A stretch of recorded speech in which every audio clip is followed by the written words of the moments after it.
traduit en papier. Et ici, c'est un courant d'eau qui sert juste à créer un petit peu ça. Quand ça va être en mouvement, ça va créer un petit peu un remous comme cela. C'est ce que l'on appelle la tresse. C'est pour attirer les poissons à venir. Et donc, ça oxygène. Et donc, les poissons vont remonter.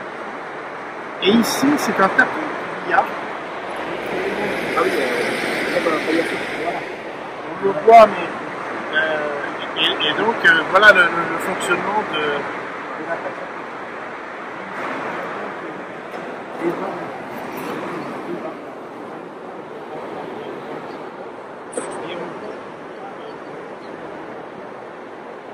Alors, ce que l'on a profité, c'est que pendant les travaux, étant donné que la rivière vient aller au niveau bas, on a vu avec l'association des pêcheurs pour faire un nettoyage de la rivière le plus haut possible. D'accord.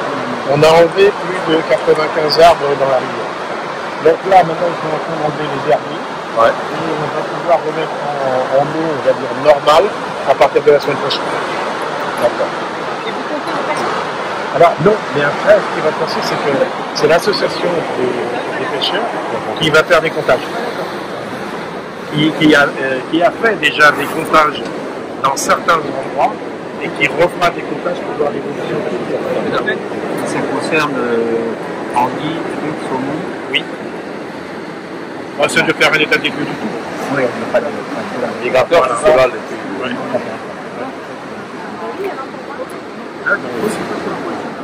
Il n'y a même pas de monde. Quand j'étais gamin, il y avait d'ailleurs, on allait à la pêche, on avait pas les grands moyens. C'était une épingle qu'on tournait, et un petit verre au fond, ça amenait tout ça. Il faut espérer que les histoires permettront à nos enfants de revoir ça.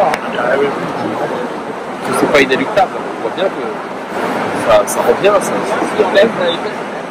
Et donc pour nous ici c'était compliqué parce que déjà on avait le 20e anniversaire de cette révolution il y a un an. Il y a des vraiment un événement et attendre cette année. Mais conjuguer le festival photo avec les travaux, c'est pas simple.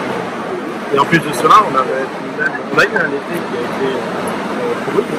Et la peur, c'était que, parce qu'à partir d'une certaine date, on ne peut plus intervenir dans les cours d'eau. Et que les travaux ne soient pas finis. Si les travaux n'étaient pas finis, ça reportait à l'année prochaine. Il fallait remettre tout en place comme la première fois, donc déjà des coûts supplémentaires et en même temps une pénalité, on va dire, pour accueillir des visiteurs une année supplémentaire. Donc tout est réalisé. Donc dans 15 jours, vous remettez en eau la semaine prochaine. On attend, là, il y a un propriétaire qui a quelques arbres, une entreprise est en train de nous vendre. Donc ça va nous permettre d'avoir toute une partie ici aussi en amont qui n'était pas navigable, même un canoë-kayak ne pouvait pas passer. Et là justement, il y a eu le soutien des associations de canoës qui sont venus donner un coup de main aux pêcheurs pour enlever les arbres. D'accord. Et qui vont être mis de l'autre côté aussi. Donc là, ça va être très végétalisé. C'est très bien. Alors, sécurité, donc ce que l'on a fait, c'est qui était en deux sens auparavant, maintenant elle est en sens unique. Et vous avez vu, on a créé une route à redescendre, de façon à revenir au quartier de là. Il y avait toute la route là-bas qui n'existait pas auparavant. Donc maintenant, on a un sens unique. Après, au niveau de la population, il faut que les uns et les autres prennent leurs habitudes. Donc, c'est pas facile. On a un coin, comme vous avez pu le voir en passant, qui est juste à côté des crédits agricoles, où là, on a les touristes qui font des festivals photos. Et donc, il y a beaucoup de passages. Et quand on regarde cet été, la commune entre les vélos, les piétons et les voitures, c'est relativement bien passé. À voir dans le temps comment ça va évoluer.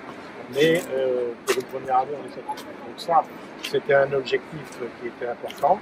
Et en même temps, c'est ici que tous les visiteurs arrivent. Donc c'est pour cela qu'on voulait soigner un petit peu l'accueil, de façon à ce que les gens d'entrée de jeu, quand ils arrivent au Redon, ils vont prendre des photos. Et après, les parties du groupe, il y a l'accès du groupe qui arrive directement à la passerelle. Donc ça a été un des premiers objectifs, c'était la sécurisation. Et puis en même temps, faire l'association avec les piétons. Et aussi, comme on a le projet de faire un plan vélo dès le début de l'année, l'associer l'ensemble. Et le changement de circulation, ça n'a pas été très entendu avec la population? Disons qu'il y avait les deux. Il y avait une partie de la population qui un petit peu quand même. Parce qu'on était barré durant toute la période estivale, pendant le festival. Vous avez continué après? Et donc les gens étaient habitués. Il y a des gens qui aimaient bien, d'autres qui aiment moins bien. Monsieur a l'air de dire que ça s'est très bien passé. Absolument, absolument. La bonne humeur. Tout dépend. Il y a des gens que ça a été. Après, bien entendu, il y a les commerçants. Il y a les commerçants qui trouvent leur compte dans ces autres genres d'opérations. Et il y en a d'autres qui perdent du trafic. Alors, ah oui. c'est à voir dans le temps s'il faut corriger le tir, s'il faut le laisser comme cela, on verra bien.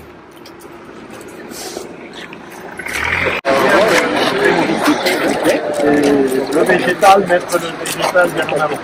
Donc toute cette partie va être retravaillée. Et il va y avoir des végétaux partout. Ici, on va remettre de la terre sur le bidon et il va y avoir des plantations qui vont être mises pour couvrir.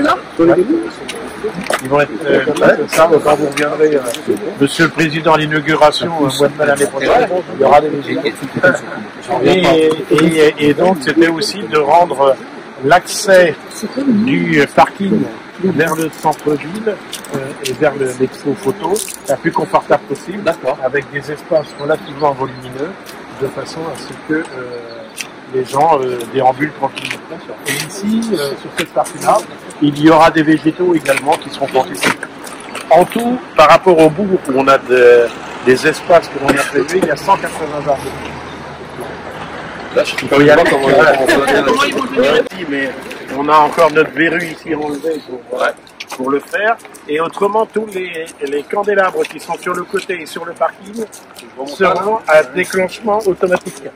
C'est-à-dire que les gens, quand ils arriveront, ça s'allumera automatiquement. D'accord. Et quelques minutes. Ça, la nuit, ça reste éteint s'il y a personne. Voilà. Là, la fibre optique, elle était déjà passée? Oui. Oui. Oui, parce que comme on a le grenier numérique. Ah bah oui, on avait inauguré dans le premier d'ailleurs. Oui. Donc, il y avait la fibre pour tout ce secteur-là. Alors, je suis désolé, mais j'ai fait assez vite. C'est qu'en face ici, on a cette maison là qui va être rénovée, qui va être un point central qui va servir notamment pour l'association des pêcheurs où ils vont pouvoir faire des expositions, où il pourra y avoir des échanges, etc., de présentation aux enfants. Et en même temps, la fondation hydrologique pourra l'utiliser aussi pour des choses bien précises. Et en même temps, ça va servir pour tous les locataires de bateaux qui pourront avoir leur centre ici.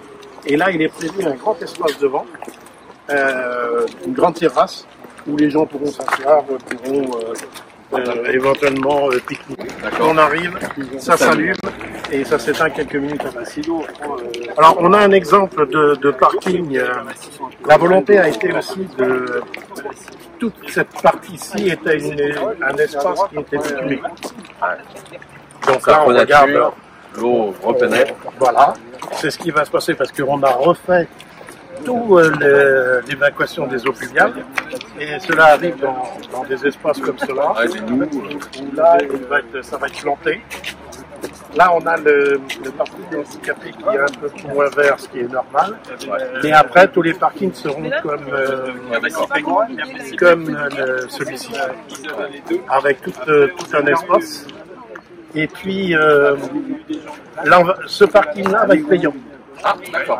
Ce parking-là va être payant, mais bon, on a fait quelque chose. Sauf, c'est pas. C'est un parcours de débordement, c'est quand il y a beaucoup de monde. Voilà. Donc, on va dire que c'est une participation financière des visiteurs. Et là, on a donc on est en démolition sur cette partie-là. Il va y avoir une grande terrasse qui va être faite et qui pourra accueillir par exemple, quand on a la Gassilienne, qui est une course contre le cancer, etc., d'autres animations, cet espace-là pourra accueillir. Ici, il est prévu un tiers-lieu dans un premier temps, mais après, on ne sait pas trop comment ça va évoluer. C'est en réflexion pour l'instant. Vous êtes propriétaire de ce lieu? Oui, on est propriétaire. Et donc là, c'est les macarons Pierre Morel qui sont là pour l'instant. Donc à voir comment ça évolue. Mais ça, c'est un lieu qui sera aménagé, mais bon, on va déjà calmer la voilure un petit peu.